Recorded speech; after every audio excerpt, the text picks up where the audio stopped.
Eh bien, nous voilà déjà rendus à la fin de cette série. En la démarrant, je ne pensais certainement pas que ce serait une série de plus de 30 vidéos, mais Touch Designer est un environnement tellement riche que ça m'apparaissait le minimum pour avoir une bonne idée de l'environnement. Donc, à cette étape, c'est à vous d'explorer. Donc, pour conclure la série, ce que je vous propose, c'est de vous donner des pistes d'exploration pour que vous puissiez poursuivre votre apprentissage. Je commence par ce que l'équipe de Derivative a baptisé les Sweet 16, c'est-à-dire que pour 4 familles d'opérateurs, c'est-à-dire les top, les chop, les sup et les dat, l'équipe a identifié 16 opérateurs qui sont des essentiels dans chacune de ces familles-là. Donc, pour les tops, comme vous pouvez voir à l'écran, on en a vu, je crois, la majorité. Il y a des éléments par-dessus lesquels on est passé qui pourraient être intéressants, comme pour changer la résolution, par exemple, avec l'opérateur Resolution, ou encore pour mettre des éléments en cache ou des choses comme ça. Donc, on a l'opérateur cache et un certain nombre d'autres, mais comme vous pouvez voir, Movie Filein, Ramp Level, Transform, peut-être qu'on n'a pas parlé de Over, mais essentiellement, ça ressemble beaucoup à l'opérateur Composite. Text, on en a parlé, Blur, on en a parlé, etc. Donc, la majorité du côté des tops a été couverte, mais vous pouvez aller voir quand même quelques-uns d'entre eux qu'on n'a pas encore vus. Ensuite, du côté des chops, donc dans le Sweet 16, il y en a aussi plusieurs. Encore une fois, on a vu, je crois, une majorité d'entre eux, mais certainement que je vous invite à aller consulter, entre autres, le lag, le speed, le limit, et peut-être même surtout, en fait, le timer qui nous permet de déclencher des événements après un certain temps ou en boucle à répétition, donc des éléments qui se déclencheraient après un délai ou selon un déclencheur que vous avez identifié. Ensuite, au niveau des SOP, là, il y a peut-être un peu plus d'éléments à explorer, disons ça comme ça. L'élément facette, si vous voulez faire des trucs en low poly, par exemple, l'élément clip pour pouvoir faire des soustractions de surface. Donc, ça aussi, il y a quelques trucs intéressants. Le twist, qui peut être amusant pour faire des effets, des formes, et bon, etc. Donc, je vous invite à aller explorer de ce côté-là. Sans doute, la famille qu'on a le moins visitée, c'est la famille des dates. Donc, ça concerne les données. Souvent, ça va concerner notre capacité à parler aussi à des appareils externes. Donc, dans les très intéressants là-dedans, si vous êtes musicien, entre autres, il y a le MIDI in et le MIDI out, donc qui vous permettent de parler à des instruments MIDI, mais aussi à des logiciels sur votre appareil qui parlent MIDI. Même chose pour le OSC in et out, donc une autre norme qui nous permet de communiquer avec d'autres appareils, d'autres logiciels, d'autres instruments. Qu'est-ce qu'on a d'autre là-dedans? En fait, plusieurs éléments. Le reorder, les noms sont assez évocateurs, donc ils nous permettent de réordonner ou de trier des éléments, insert, evaluate, bon, etc.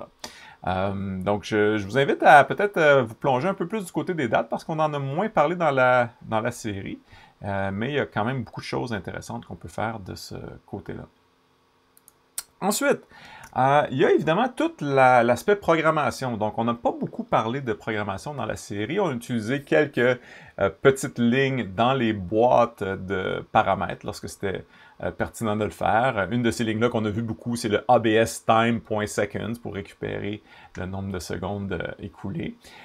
Mais il y a beaucoup de choses qu'on peut faire, évidemment, à travers la programmation. Ceci dit, il y a aussi beaucoup de choses qu'on peut faire sans la programmation. Donc, si vous n'êtes pas un fan de programmation, au sens strict, parce que dans les faits, quand on branche des boîtes, qu'on ajuste des paramètres, on fait aussi de la programmation, mais si vous n'êtes pas un fan de rédiger du code, disons ça comme ça, vous pouvez aller assez loin en utilisant seulement les boîtes. Par contre, si vous avez le goût d'explorer la programmation, je vous invite à aller voir la page sur le langage Python dans la documentation de Touch Designer. Et c'est probablement le meilleur endroit pour démarrer votre exploration. Donc, il y a des tutoriels et évidemment, vous aurez aussi la référence de toutes les classes qui sont utilisables dans le Python Class reference. Donc, c'est certainement le premier endroit à consulter pour démarrer avec Python. Ce qu'il faut savoir, c'est que il y a l'utilisation de Python dans le contexte de Touch Designer, donc avec les opérateurs, les classes qui sont propres à Touch Designer, mais vous pouvez aussi utiliser des modules externes. Donc, par exemple, vous voulez faire de l'intelligence artificielle, ou vous voulez faire de la détection faciale, ben, il y a des bibliothèques en Python qui existent pour ça. Et vous pouvez utiliser ces bibliothèques-là dans le contexte de Touch Designer. Il vous suffit que de les installer, puis de les importer. Ensuite, un élément duquel on a à peine parlé, on en a un peu parlé, mais très peu, c'est la question de l'interface. Donc, il est possible dans Touch Designer de créer des interfaces, donc avec des boîtes pour saisir des données, des boutons, des listes de sélection et ainsi de suite.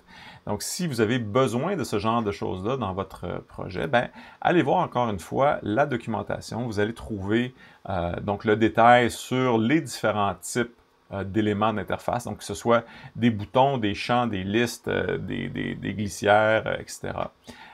Et tout ça, ça va généralement être placé à l'intérieur d'un container comp, donc qui s'ajuste éventuellement à la taille de l'écran et ainsi de suite.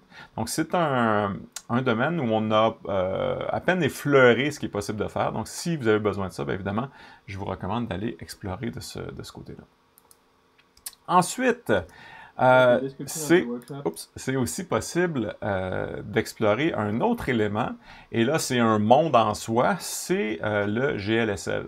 Donc le GLSL, c'est un langage de programmation qui nous permet de créer des shaders.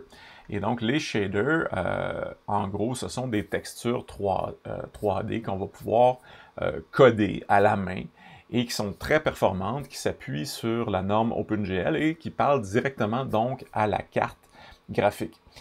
Donc, il y a beaucoup de tutoriels sur le GLSL, mais un des plus substantiels, des plus costauds ou des plus longs en tout cas, c'est celui de Vincent Houzé qui est à l'écran actuellement. Et donc, c'est un atelier qui a été capté dans le cadre du Touch Designers Summit à Montréal en 2019. Et donc, c'est une belle introduction à l'utilisation de GLSL dans Touch Designer. Ensuite, vous pouvez aussi être tenté d'aller du côté de Shader Toy.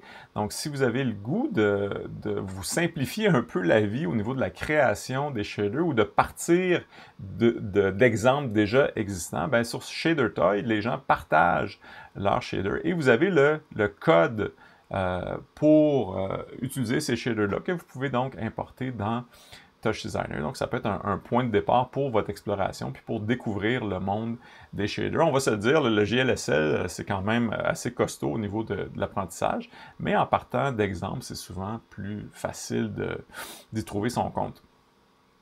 Donc, ça, c'est sur le site Shader Toy. Ensuite, qu'est-ce qu'on a? Ben, encore une fois, si on parle 3D et textures, matériaux et tout ça, je vous invite à aller faire un tour du côté du site Substance. Donc, ça va être source.substance3d.com. Et donc, c'est un truc d'Adobe où on peut télécharger des matériaux plus évolués, si on veut, qu'on pourra utiliser dans un opérateur PBR. Et donc, il y a plusieurs des matériaux qui sont gratuits, que vous pouvez télécharger. Certains sont payants, mais encore là, il y a beaucoup de travail qui a été fait. Donc, si vous avez besoin de matériaux particuliers, ben, ça peut être une façon de démarrer votre recherche. Donc, substance3d.com, évidemment, je vais vous mettre tous les liens dans la description. Maintenant, si vous êtes un musicien, un fan de musique, ou si vous avez le goût d'inclure des capacités musicales, ben sachez que donc au-delà du MIDI et de l'OSC, il y a plusieurs fonctionnalités là, qui sont liées à la musique dans Touch Designer, et entre autres, un outil qui s'appelle TD Ableton. Donc, si vous avez le logiciel Ableton, il existe une version qui est gratuite à l'essai, je crois. Donc, l'outil TD Ableton permet aux deux logiciels de parler l'un avec l'autre et donc de contrôler de part et d'autre ce qui se passe dans l'autre logiciel. Donc, vous pourriez, par exemple, composer votre musique dans Ableton, mais la contrôler à partir de Touch Designer, ou faire en sorte que cette musique-là affecte des éléments visuels qui seraient dans Touch Designer. Donc ça, c'est quelque chose de vraiment très intéressant, relativement facile à installer. Faites juste suivre les instructions qui sont ici, puis si vous avez donc le logiciel Ableton, évidemment, ce sera un bel environnement là, pour combiner des outils de musique avancés, donc Ableton, avec des outils peut-être de création visuelle avancée qui sont dans Touch Designer. Ensuite, peut-être encore au niveau de la musique, on a le logiciel Touch OSC. Donc, en fait, c'est une application qu'on peut installer sur mobile et qui nous permet donc de créer une interface de contrôle pour, par exemple, un projet dans Touch Designer. Évidemment, le protocole OSC est un protocole qui est disponible dans plusieurs applications, mais comme il est disponible dans Touch Designer, ben, vous pouvez utiliser Touch OSC et créer des interfaces de ce type-là pour contrôler ce qui se passe dans votre projet Touch Designer. Donc ça, c'est vraiment très intéressant. L'application est pas très chère et ce qui est possible de faire est vraiment, comme vous pouvez le voir là, est à la fois visuellement intéressant, mais très performant et puissant en termes de ce que vous pouvez faire au niveau du contrôle externe d'une application. Ensuite, qu'est-ce qu'il y aurait d'autre? Il y a tellement de choses qui vous restent à explorer. On pourrait parler du Replicator. Donc, le Replicator, c'est un composant donc dans la famille des COM qui vous permet de créer des nœuds pour chaque entrée qu'il y a dans un tableau dans votre réseau et éventuellement de rester en synchronisation avec le tableau. Donc, si on enlève des rangées du tableau, ben, il y a des nœuds qui disparaissent, etc. Donc, ça, c'est quand même assez puissant. Et donc, les nœuds qui sont associés comme ça aux rangées peuvent eux-mêmes être des composants et donc comporter leur sous-réseau. Et donc, on peut aller assez loin dans ce qui est possible de faire avec le Replicator. Donc, ça, si vous voulez aller plus loin, puis dynamiquement créer des réseaux, c'est quelque chose que vous pourriez explorer aussi. Un élément aussi dont on n'a pas vraiment parlé, c'est la question de l'animation. Donc, il existe un composant qui s'appelle animation, et qu'on peut utiliser pour créer des animations, un peu comme on le ferait dans un logiciel comme After Effects, et donc créer des courbes pour nos valeurs et assigner ces courbes-là à différents paramètres dans notre réseau. Donc, le Animation Editor qui apparaît quand on a un opérateur animation, il suffit de faire un clic droit puis de faire Edit Animation, nous permet donc un contrôle fin sur les animations. Donc, si vous avez le goût d'avoir un contrôle peut-être plus manuel de ce qui se passe et moins programmé, ben, c'est quelque chose qui peut être fait donc à travers ce composant-là. Écoutez, il y a sans doute des centaines d'autres pistes à explorer dans le logiciel. Je pense que à cette étape-ci, la clé, ce sera de répondre à vos besoins, à ce que vous avez le goût de faire. Donc, vous avez acquis, je crois, dans cette série de tutoriels, les bases nécessaires pour vous débrouiller dans l'environnement de Touch Designer. Et à cette étape-ci, c'est à vous de démarrer un projet. Et si vous avez une idée de ce que vous voulez faire en tête, ben ensuite de trouver les opérateurs et les techniques qui vous permettront de le réaliser. Donc, c'est sûr que je pourrais continuer cette série-là probablement jusqu'à l'infini. En fait, je vais continuer à publier des tutoriels. Probablement que dans ce cas-là, ce sera des tutoriels qui vont être circonscrits à un sujet en particulier plutôt que d'être une longue série. Donc, je vous invite à vous abonner. Vous serez ainsi informé des nouveaux tutoriels qui apparaissent. Mais je vous invite surtout à créer vos propres projets. Et de là, ce sera très motivant pour vous de trouver les façons de réaliser les idées que vous avez en tête. Vous pourrez vous appuyer évidemment sur la communauté, à la fois le forum de Touch Designer, la page Facebook Touch Designer Help Group, et ainsi de suite. Je vous souhaite bonne chance dans votre exploration future de Touch Designer, puis au plaisir de vous croiser à nouveau dans le fabuleux univers de ce logiciel.